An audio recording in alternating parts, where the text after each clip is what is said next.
Good morning guys, time check 5:35 AM. Hinahanap ni JM saan kami mag-check-in. Ita Airways yung airlines namin. Naka-check-in na kami. Mabilis kasi wala pang fila.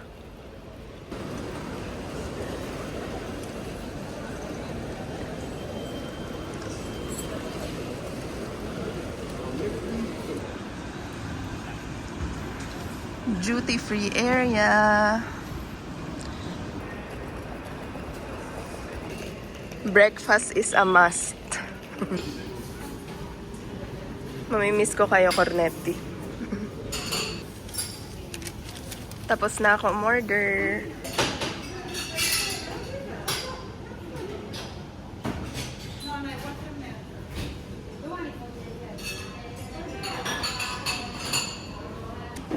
Mas okay pa pala guys, nakaupo kami. Kasi dun sa dati nung nag-Barcelona kami, walang upuan kasi napakadaming tao.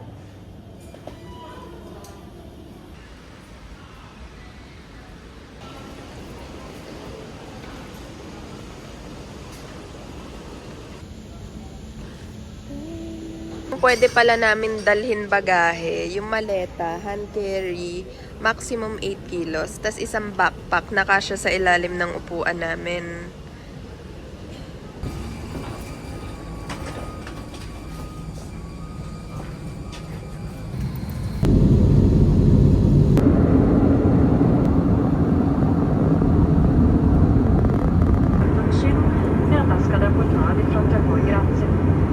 Ladies and gentlemen, for next we will land. Please check that your tray table is stowed, your seat backs upright with your arms down, and when the land is open. Welcome to Zurich. Bakit? Bakit?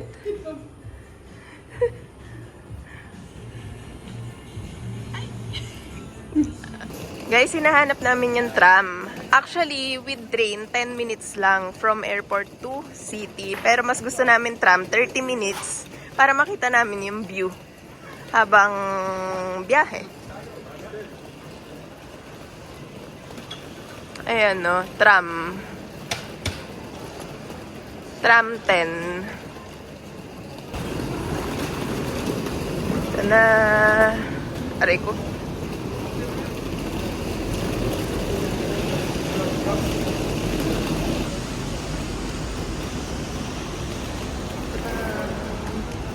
Ayan na, the circle.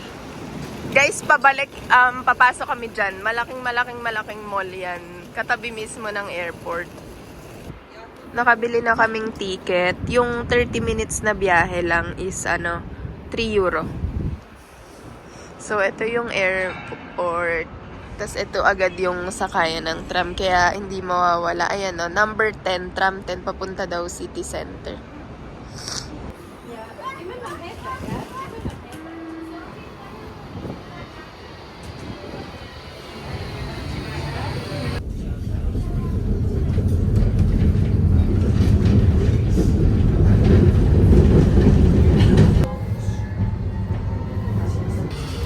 Naka-wide lens tayo. Dito tayo bumaba sa Haldeneg. Hala, Jack Russell. Hindi ako Sabi niya kanina, hindi ako magja-jacket. Di naman malamig. Ngayon, tanong lang ng tanong saan na next. Sabi ko, ikaw naman maghanap. Ako na nga nagdala sa'yo ng mapa hanggang Zurich. Kailangan ko na ng guwanti. Oo nga. Malamig. Hala. Ano nakakatawa pag iniginaw na babalo? Guys, sobrang lamig. I mean, 10 degrees lang siya, pero iba yung lamig dito sa Switzerland, sa Zurich. Tingnan mo to, hindi na siya actually ginawin, ngayon giniginaw siya. Mahangin kasi. I mean, tumatama yung lamig. Kung hindi mahangin, parang kaya pa eh. Ito na yung hotel namin guys, Ibis. Yes, Ibis ulit kasi nasubukan na namin and super nagustuhan namin yung service nila, sobrang linas.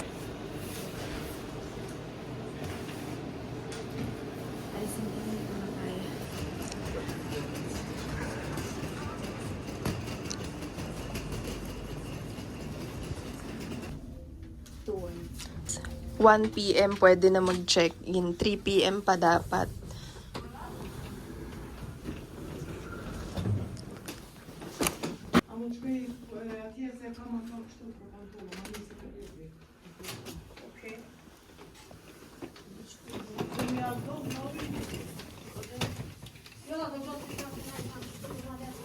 Ito yung kwarto namin. Andito yung toilet. Tapos ito yung shower. Tsaka yung sink. Tapos ito yung room. Kung ano guys yung nasa picture, ganun talaga itsura niya.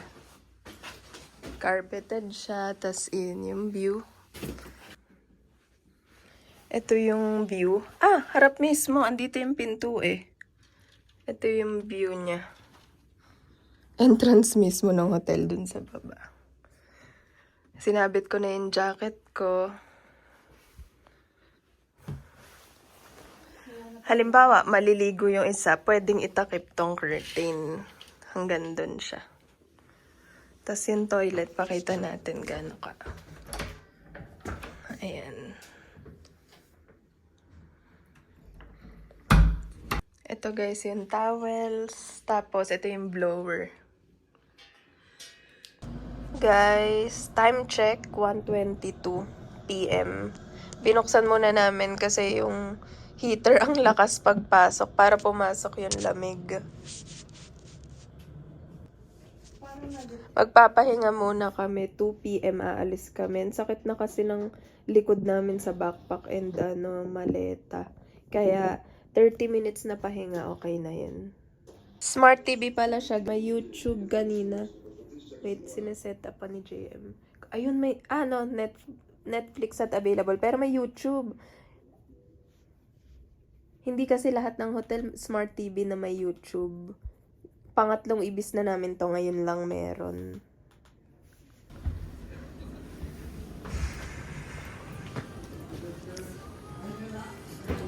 Meron dito free na coffee and tea. Sabi ng babae kanina. So, magkakape kami bago lumabas at mamasyal. Si JM nakuha na nung kape. Doon daw yung breakfast tomorrow. 6:30 a.m. yung start. Only yung coffee. Lumabas na kaming hotel. Papunta na kami. Sunod-sunod na yan sa first stop namin. Tapos, papakita namin sa inyo yung pagkakasunod-sunod ng itinerary namin. First stop. Tawid tayo. Guys, napansin namin dito, unlike sa Italy, talagang i-stop sila. I mean, agad-agad, tas hindi sila aano sa pedestrian.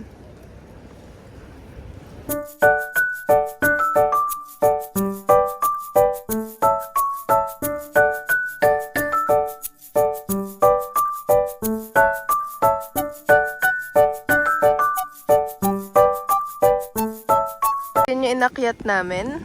Dito makikita natin yung view ng lake. Yun yung Liedenhof. Pero medyo maambon. Pero may dala naman kaming payong. Look at the view. Naglalagay lang si JM ng scarf. Ito siya. Say hello. Ang ganda dito mag-picture. Andito tayo sa main road. Ang ganda dito kasi talagang lagi may tram. Guys, sobrang ganda talaga dito sa Zurich. Dati pinapangarap ko lang magpunta dito. Ngayon nandito na ako. Tapos ito yung city center nila. Sobrang modern. Something na malayo sa Roma. Pero bawat Europe countries naman magkakaiba. Kaya na-appreciate ko ngayon kung ano yung meron yung Zurich. Sobrang ganda talaga. Sobrang daming tram. Ito meron na naman sa likod ko. Ganda. Dahil nadilim na, nakikita na yung Christmas lights. Kanina kasi hindi kita eh. Ayan no. Sa personal, as in, kitang-kita siya. Siyempre sa camera hindi na nakikita masyado. Sobrang hangin. Di ba?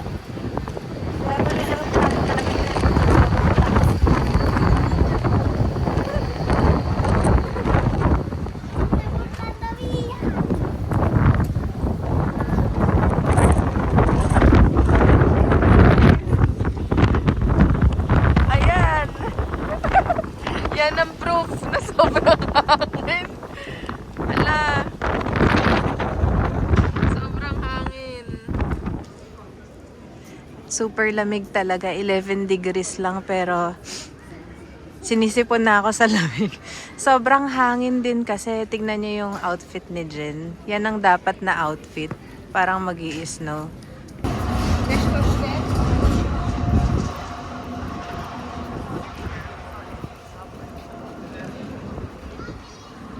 Christmas lights. Slowly papunta kami dun sa restaurant. Ano? Sabi ko ganun. Hindi kayo nakaalisin. Slowly papunta kami sa restaurant. Nagpa-reserve kami for 2 noon pang December. And para hindi kami nagmamadali mamaya. So, naglalakad na kami slowly. Time check, 5:30. Ang bilis dumilim. Syempre, winter. Papunta kami ngayon doon sa Raclette Factory or Raclette. Swiss restaurant siya, so makakatikim kami ng cheese fondue. And tingnan pa namin kung ano yung mga local dish na nandun. Papunta kami ngayon. Tignan nyo guys, anong oras na? 6:40 pa lang, pero tignan nyo, kanina crowded to ha. Tapos ngayon, ganito na siya. Tapos yung mga shops, napansin namin, 6 p.m., 6:30, nagsasara na sila. Sa room, 7:30, 8:30, may 9 pa nga sa center, 9:30. Pero sobrang dilim agad 5, parang mga 4:30, sobrang dilim na agad. Pero safe naman. Nag-search ako safe. Isa sa pinaka-safe na country, ang Switzerland. Dito ako nakakapag-backpack na. Oo nga, kanina pa kami naka-backpack. Sa Rome, nilalagay namin sa harap Sa Barcelona din, sa Paris din. So, at least dito nakapag-backpack kami. Alam nyo ba, restaurant, 10 p.m. nagsasara.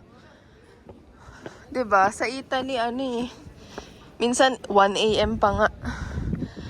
Nakakapagod maglakad. Sakit na likod ko sa lamig. Lamig kasi masakit sa likod niya.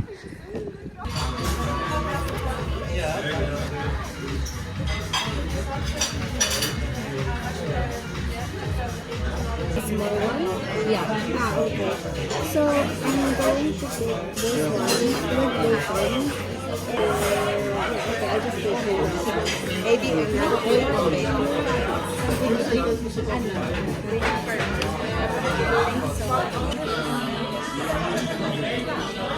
Ito guys, potatoes, marami pala. Cheese, pickles, and bacon. Siya mashed potatoes in order niya.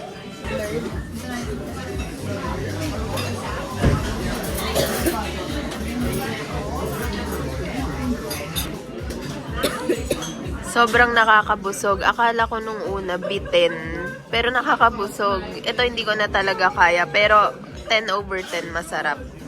Ikaw? Super sarap. Super. Nakakabusog lang, mabigat sa tiyan kasi cheese at saka mashed potatoes. Plus bacon. Yung bacon pala nila parang pancetta lang. Pero siya halos, actually mauubos mo yan, feeling ko. Kasi ako order patatas ikaw mashed potatoes no? So, pinipilit ko na lang kasi sayang din naman ito iiwan. Time check, anong oras na? Almost 8 o'clock ng gabi. Titignan ko pala sana. Tama. Super busog kami, pero nag-enjoy kami, di ba? First time ko din makatikim ng Swiss na talaga, na cheese. So, ang sarap talaga. Ngayon, naglalakad na kami pa hotel. Siguro dadating kami mga 8:20. 15 minutes walk lang ang hotel mula dito sa center. Maaga-aga kami babalik kasi 'di ba ang aga ng flight namin. 4 a.m. gising na kami. So magpapahinga kami para mas maaga kami bukas makalabas. Saan tayo bukas? Sa Lindt Factory. Good morning everyone. Magbe-breakfast kami. Tulog pa iba kaya respeto, tahimik lang tayo.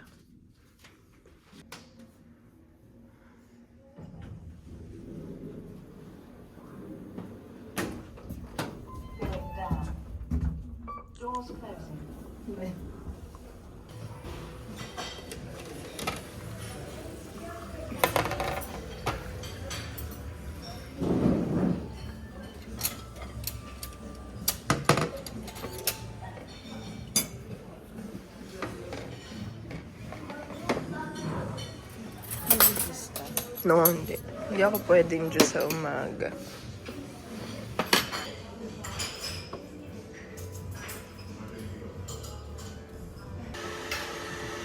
Buksan mo.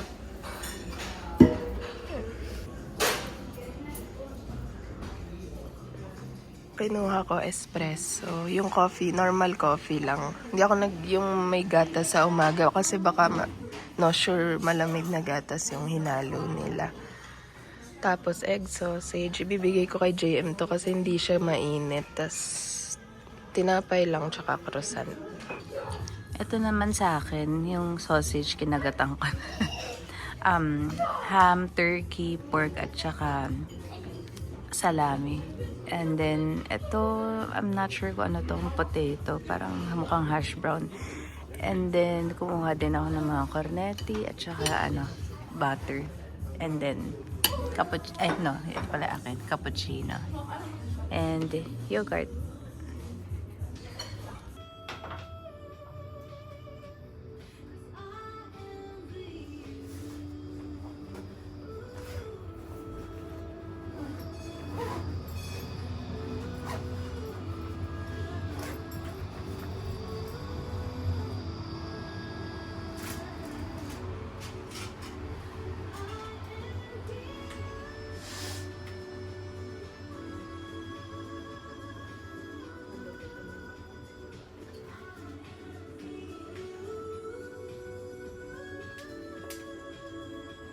Outfit check, guys. Ito yung suot ko for the second day. Long socks. Di na ako nag-leggings kasi mahaba naman yung socks ko hanggang dito. And then, all black pang loob. And then, puffer. Nagdala ako ng backpack kasi nandun yung umbrella kasi uulan today. And scarf. Tapos yung, ito para easy access yung mga gamit ko. Like, wallet. Dito pwede lagay phone. And then today, hindi ako nag-bonnet kasi para masuot ko tong bucket hat na pang winter-winter. And yun lang. Ako naman guys, outfit check, turtleneck. Sa loob nitong turtleneck, may isa pa akong panloob. Naka-coat ako, tapos pants ko. Sa loob ng pants, may leggings pa. Then yung shoes ko kahapon. Tada! And hindi muna ako mag-scarf kasi mainit pa naman. Itong coat ko may hood din siya. Wala siyang coat, ganito siya. Tapos may dala rin akong backpack kasi nga uulan. So andyan yung ibang gamit. Tapos yung pinaka mga kailangan dito sa harap. Bumalik si JM sa room namin para kunin yung bonnet kasi mahangin. Yung bucket hat niya nililipat, kaya for picture na lang yun kasi malamig nga mahangin. Bibili kami guys ng ticket, Palind. So yung 1 hour na lang kami. Single ticket 1 hour para dire-diretso na. Dalawang sakay kasi. 4.95 guys sa euro yung 1 single ticket 1 hour.